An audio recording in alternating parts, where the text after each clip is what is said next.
Hello everyone, this is सूरज गुप्ता। और क्या आपको पता है मोबाइल फ़ोन इंडस्ट्री में रिवॉल्यूशन साल 2007 में आया था और इस रिवॉल्यूशन को लाने का पूरा क्रेडिट एक बड़े ही रिवॉल्यूशनरी और विजनरी इंसान को जाता है जो कि हम सबके फेवरेट स्टीव जॉब्स थे। स्टीव जॉब्स ने 2007 में अपना फर्स्ट आईफोन लॉन्च करके मोबाइल फ़ोन इंडस्ट्री में मानो एक तूफान सा क्रिएट कर दिया था। और हालांकि बिलियंस ऑफ डॉलर और प्राइसलेस कनेक्शन थे माइक्रोसॉफ्ट के पास, मगर फिर भी माइक्रोसॉफ्ट का विंडो फ़ोन काफ़ी बुरी तरीके से फेल हुआ मार्केट के अंदर। और आज हम इस वीडियो में ऐसे 3 मेजर रीज़न के बारे में बात करेंगे जो कि माइक्रोसॉफ्ट के फेलियर का कारण बना, और साथ ही साथ ऐसे कौन से स्टेप्स थे जो कि माइक्रोसॉफ्ट अगर उस टाइम पे ले लेता तो शायद आज एंड्रॉइड और आईओएस की तरह भी माइक्रोसॉफ्ट की मोनोपोली होती मार्केट के अंदर। और साथ ही साथ ऐसे कौन से लेसन्स हैं जो आप इस केस स्टडी से सीख के अपने बिजनेसेस में अप्लाई कर सकते हो। इसलिए मैं आपको सजेस्ट करूंगा कि आप ये वीडियो पूरा देखें।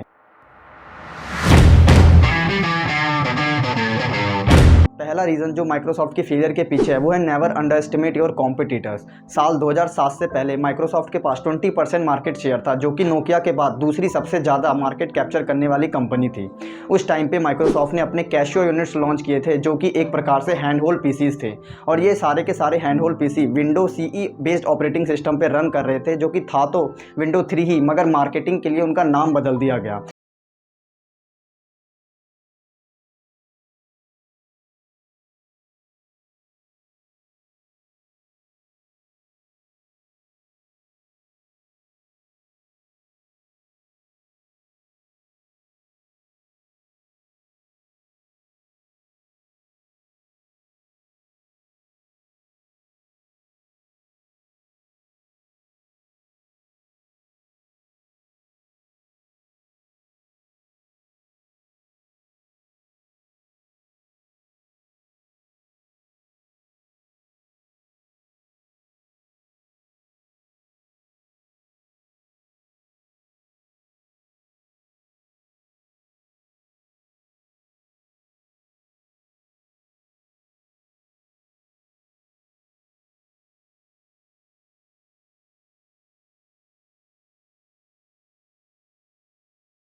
पे था क्योंकि वो ज़्यादा से ज़्यादा कंट्रोल अपने यूजर्स के एक्सपीरियंस और क्वालिटी पे रखना चाहता था, और इसके बदले अपने कस्टमर्स को एक प्रीमियम डिवाइस सेल करता था। और वहीं दूसरी तरफ मार्केट को कैप्चर करने के लिए गूगल को कुछ नया, कुछ डिफरेंट, कुछ यूनिक करना था। इसलिए गूगल ने उस टारगेट सेगमेंट को टारगेट किया जहाँ मेजॉरिटी जनता स्टे करती है, क्योंकि अब हर कोई तो एप्पल की प्रीमियम डिवाइस को अफोर्ड नहीं कर सकता। इसलिए गूगल ने ज़्यादा से ज़्यादा फ़ोन मैन्युफैक्चरर के साथ पार्टनरिंग करी और अपने ओएस को चीपेस्ट प्राइस में देना शुरू कर दिया, ताकि वो मेजॉरिटी सेगमेंट तक पहुंच सके और ज़्यादा से ज़्यादा लोग गूगल के एंड्रॉइड से यूज टू हो जाए। और फाइनली 2009 में माइक्रोसॉफ्ट ने अपना फर्स्ट विंडो बेस्ड स्मार्टफोन बनाना शुरू किया, और जहां उस टाइम पे एंड्रॉइड और आईओएस स्टैटिक आइकन्स पे स्टिक थे, तो वहीं माइक्रोसॉफ्ट ने अपने विंडोज फोन में लाइव इंफॉर्मेशन और रेक्टेंगल स्टाइल्स को देना शुरू किया। शुरुआती टाइम पे माइक्रोसॉफ्ट गूगल को अपना कॉम्पिटिटर ही नहीं समझता था, क्योंकि गूगल इस ऑपरेटिंग सिस्टम के बिजनेस में भी नया नया आया था, और वहीं दूसरी तरफ माइक्रोसॉफ्ट को बिजनेस करते हुए सालों हो चुके थे। और इसी वजह से the software giant Microsoft Google और गूगल की सर्विसेज लाइक जीमेल,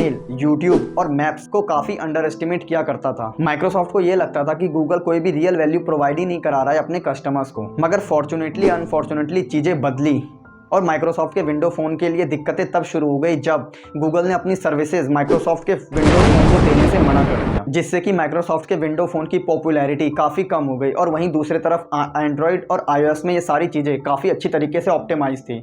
इसलिए कभी भी अपने कॉम्पिटिटर्स को अंडर एस्टिमेट नहीं करना चाहिए, क्योंकि कब कौन क्या ले आए और आपका प्रोडक्ट रातों रात मार्केट से गायब हो जाए ये कोई नहीं जानता। और दूसरा जो सबसे बड़ा कारण बना माइक्रोसॉफ्ट के फेलियर के पीछे वो था बॉच्ड विंडो 8। जैसा कि हम लोग जान चुके हैं, माइक्रोसॉफ्ट अपना कंपटीशन डायरेक्ट एप्पल के साथ कर रहा था और इसी वजह से मार्केट में ग्रो करने के लिए उसने नई नई डिफरेंट स्ट्रेटजीज का इस्तेमाल करना शुरू कर दिया और साथ ही साथ कुछ प्रोडक्ट भी निकाले लाइक विंडो 8, जो कि आगे चल के उनके लिए एक बहुत बड़ा डिजास्टर बना। माइक्रोसॉफ्ट ने एक बात रियलाइज करी कि स्मार्टफोन के आ जाने के बाद लोग अपना काम करने के लिए पीसीज पे कम बैठ रहे थे, क्योंकि उनका 40 से 50% काम उनके स्मार्टफोन पे हो जा रहा था। और इसी वजह से और इसी को एक प्रॉब्लम स्टेटमेंट समझ के माइक्रोसॉफ्ट ने विंडो 7 के मैसिव सक्सेस के बाद उसका एक अपग्रेड वर्जन विंडो 8 को लॉन्च किया, जो कि टैबलेट्स और पीसीज पे इक्वली ऑप्टिमाइज होके कनेक्ट होके चल जा रहे थे। और इसी वजह से अपने टैबलेट्स को और ज़्यादा फ्रेंडली बनाने के चक्कर में उन्होंने विंडो 8 से स्टार्ट बटन और स्टार्ट मेन्यू को एक ऑकवर्ड से स्टार्ट स्क्रीन से रिप्लेस कर दिया और इसी के साथ ऐसे बहुत सारे फीचर्स को भी चेंज कर दिया, जिसकी वजह से इनके डेस्कटॉप यूजर्स को भी काफ़ी सारी प्रॉब्लम फेस करनी पड़ रही थी विंडो 8 को चलाते समय। और इसके रिव्यू में इनके यूजर्स ने बताया कि विंडो 8 का काफ़ी यूजलेस और अगली डिज़ाइन है और इसका इंटरफेस भी काफ़ी मुश्किल है समझने के लिए, क्योंकि सारे डेस्कटॉप यूजर्स विंडो 7 के साथ बहुत अच्छी तरीके से यूज्ड टू थे और अचानक विंडो 8 में इतनी कस्टमाइजेशन आ जाने के बाद उन्हें समझ ही नहीं आ रहा था कि वो अपना काम इसमें करे तो करे कैसे। क्योंकि आप अगर कस्टमर्स बिहेवियर के स्टैंड पॉइंट से समझे तो कोई भी कस्टमर नई चीज़ों को सीखना उतना प्रेफर नहीं करता, वो पुराने ही चीज़ें में थोड़ा सा अपग्रेड करके उसे चलाना जारी रखेगा। और इन्हीं सब वजहों से माइक्रोसॉफ्ट के विंडो फ़ोन की एक बैड इमेज बन गई थी मार्केट के अंदर, जो कि उनके डिजास्टर का कारण बनी। ऑल्दो माइक्रोसॉफ्ट ने 8.1 लॉन्च करके कुछ चीज़ों को ठीक करने की कोशिश करी थी, मगर तब तक डैमेज बहुत ज़्यादा हो चुका था। एप्पल की तरह माइक्रोसॉफ्ट भी अपने यूजर्स के एक्सपीरियंस और प्रोडक्ट पे ज़्यादा से ज़्यादा कंट्रोल रखना चाहता था और इसी वजह से फ़ोन मैन्युफैक्चरर को काफ़ी परेशानियाँ होती थी माइक्रोसॉफ्ट के साथ काम करने में एज़ कम्पेयर टू एंड्रॉयड।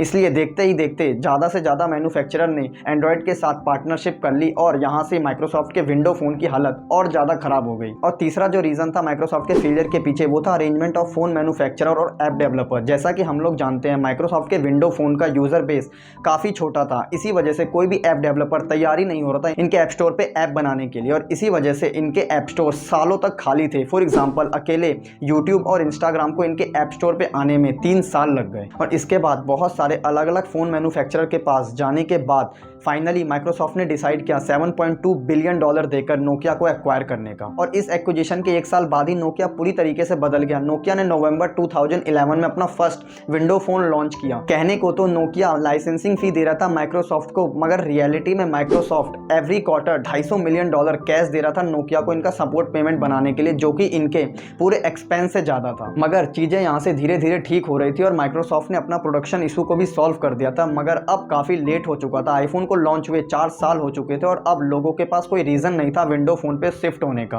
और देखते ही देखते अनफॉर्चुनेटली विंडो फोन का मार्केट शेयर 2% से भी कम हो गया और पूरे मार्केट में ड्यूपली क्रिएट हो गई iOS और एंड्रॉइड की। अब सबसे इंपॉर्टेंट बात, ऐसे कौन से स्टेप्स थे जो माइक्रोसॉफ्ट उस टाइम पे ले सकता था और आज सिनेरियो पूरी तरीके से चेंज हो सकती थी और कौन से लेसन है जो आप इस केस स्टडी से सीख सकते हो। Number 1 thing, late coming. Microsoft ने आईफोन के लॉन्च को एज अ जोक लिया और अपने कॉम्पिटिटर को काफ़ी अंडर एस्टिमेट किया।